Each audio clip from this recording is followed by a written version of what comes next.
Hey guys, welcome back. I have yet another ranking for you guys. I'm going to rank the Evil Dead franchise from least to most favorite.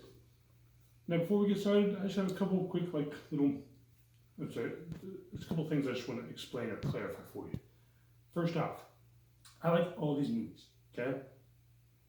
This is a great franchise. There's no bad movie or good movie. These are all great movies in this franchise. And when I rank them, I'm going to rank them based on which ones I would prefer to rewatch the most or the least.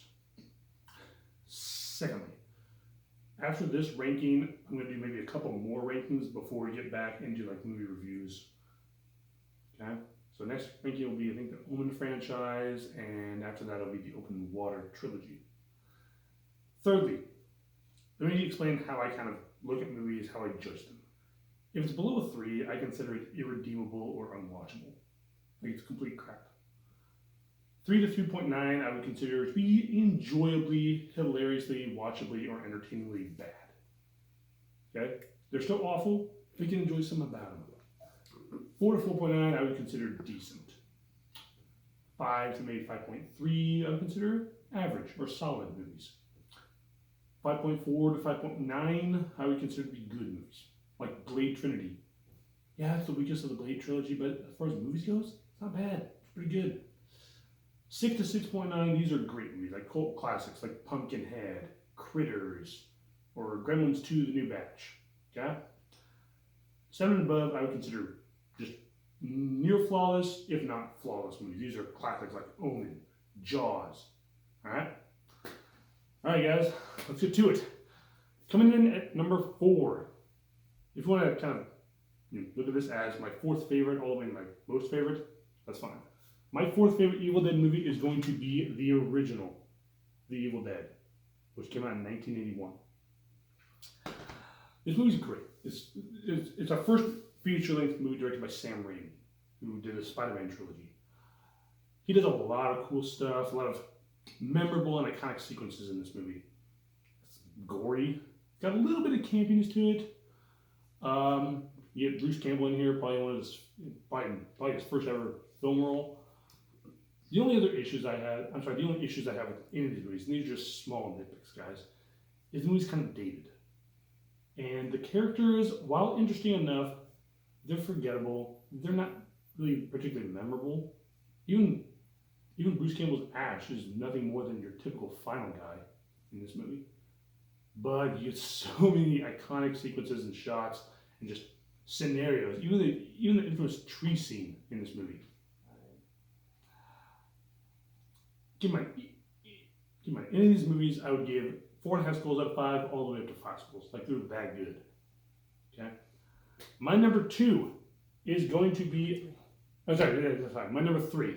Sorry. My number 3 is going to be Army of Darkness, which came out in '92. This is the 3rd film in the franchise. This is where they decided to go on a more action, adventure, fantasy route, and also a little bit of time travel, since Ash goes back in time to like 1300 AD. This movie is also more of a comedy as well.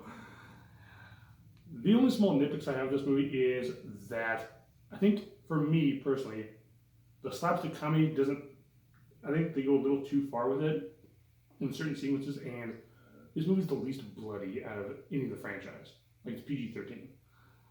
There is one sequence in this movie that I really enjoyed. It's where Ash is at this graveyard, and he finds 3 different versions of the Book of the Dead. And by process of elimination, he finds the one that he wants, but he has to recite 3 words. Klaatu, Barada, Nikto, I believe. And he starts off, Klaatu, Barata, Nikto.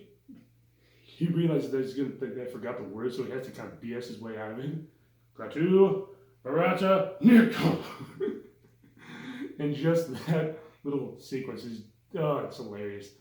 The action sequences, the final battle, even the makeup effects on Evil Ash. You got some stop motion, maybe CGI skeletons, and they look great.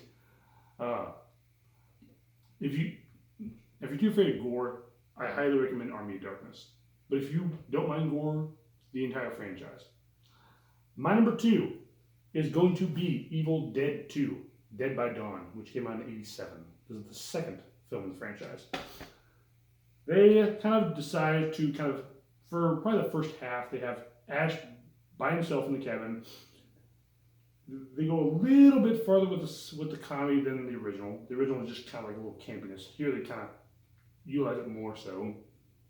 And for me personally, I don't think it lands as well as they want to. And the other side characters, like the original, they're not particularly memorable. They're just kind of forgettable. But you get the Henrietta Monster fight in the basement. That's awesome. That's the director's brother, Ted Raimi. You get this giant demon thing that bursts in from the front of the house, and that's awesome. I like how this movie kind of shows us how he goes back in time, and you get a little director cameo in there too. It's just as gory as the first one, if not more so. I love it. But my number one Evil Dead movie is the 2013 reboot/sequel, Evil Dead.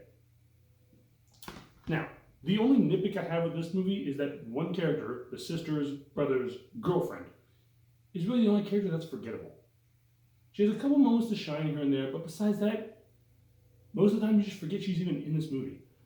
But other than that, everything else is just great. Actors, characters, gore. You even, let's see, it even rains blood at one point in this movie, like literally. The finale, the practical effects, loved it. Now, if you're walking into the remake expecting to be scared, you're going to be somewhat disappointed. But if you go into it expecting this full-on splatterfest, you're going to be satisfied.